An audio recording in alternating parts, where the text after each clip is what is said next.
আসসালামু আলাইকুম ভিউয়ার্স, ফাতেমাস ক্রিয়েশনে আপনাদের সবাইকে স্বাগত। তো কেমন আছেন সবাই? আশা করছি আল্লাহর রহমতে অনেক ভালো আছেন। তো আজকে আমি আপনাদের সাথে শেয়ার করব সানার সন্দেশ। আশা করছি আপনাদের কাছে ভালো লাগবে। ভালো লাগলে অবশ্যই আমার চ্যানেলটিকে সাবস্ক্রাইব করে পাশে থাকবেন, লাইক কমেন্ট শেয়ার করে দেবেন। তো সন্দেশ বানানোর জন্য আমি প্রথমে চুলে একটা প্যান বসিয়ে এখানে দুধ নিয়ে নিচ্ছি 1 লিটার। এটা গরুর ঘন দুধ। এখন দুধটা একটু নেড়ে চেড়ে জাল দিয়ে নেব। দুধটা বলক আসা পর্যন্ত অপেক্ষা করছি। আর এই দুধটাকে আমি ছানা করে নেব। চাইলে আপনারা এখানে ভিনেগার অথবা লেবুর রস দিয়ে অথবা টক দই দিয়েও এই ছানাটা তৈরি করে নিতে পারেন।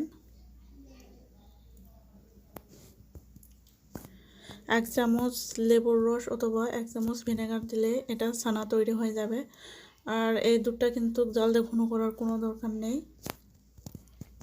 জাস্ট বলক উঠলে হয়ে যাবে। তারপরে এটা ছানা তৈরি করে নিয়েছি। এই তো আমি ছানাটা খুব ভালো করে পানি ঝরিয়ে নিয়েছি এখানে।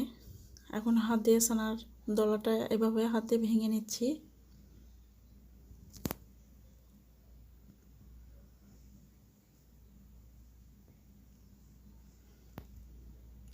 এখন চুলায় আবারও একটা প্যান বসিয়ে আমি এখানে 1/2 লিটার দুধ নিয়ে নিচ্ছি।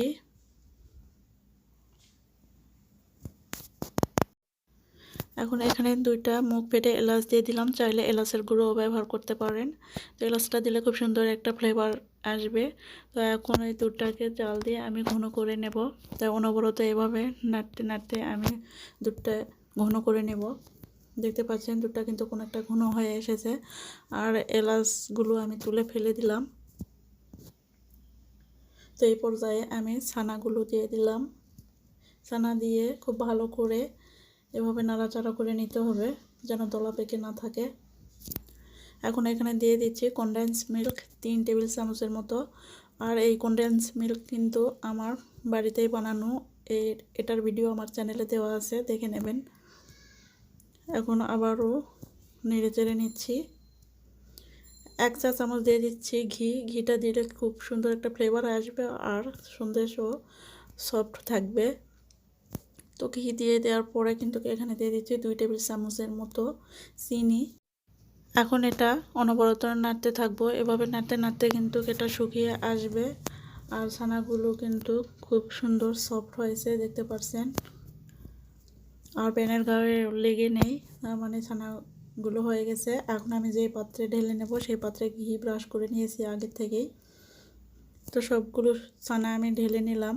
নিয়ে এভাবে চেপে চেপে আমি সেট করে নিচ্ছি। আর এই ছানার সন্দেশ কিন্তু দানা দানা হয়। এই ছানার সন্দেশ খেতে কিন্তু ভীষণ মজা। তো দেখুন আমি ঠান্ডা করে নিয়েছি। 2 ঘন্টা ফ্রিজে রাখবেন অথবা বাইরে রেখেও ঠান্ডা করে নিতে পারেন। তারপরে এভাবে কেটে নিচ্ছি। সন্দেশগুলো কিন্তু অনেক সফট হয়েছে, খেতে কিন্তু মাশাআল্লাহ অনেক মজা। তো আজকের এই সন্দেশ রেসিপিটি আপনাদের কাছে কেমন লাগলো অবশ্যই কমেন্ট করে জানাবেন। আর এই ভিডিওটি যদি ভালো লাগে লাইক কমেন্ট শেয়ার করে পাশে থাকবেন। আর এরকম নিত্য নতুন রেসিপি পেতে আমার চ্যানেলটিকে সাবস্ক্রাইব করে পাশে থাকা বেল আইকনটি প্রেস করে রাখবেন। তো আজকে এখানেই বিদায় নিচ্ছি।